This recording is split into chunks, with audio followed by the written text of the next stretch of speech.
হে আমার রব, তোমার করুণা বলে রহমের সুধা ঢেলে আমাকে ক্ষমা করে দাও,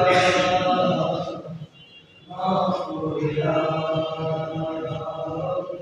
মাফ করে দাও, মাফ করে দাও, মাফ করে দাও। প্রতিদিন প্রতিক্ষণ তোমার আবাদত করি আমি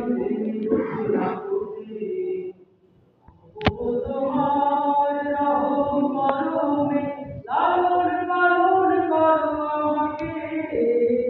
প্রতিদিন প্রতিক্ষণ তোমার আবাদত করি আমি জেনে বুঝে না বুঝে, তবুও তোমার রহম শুধু তুমি রহমান।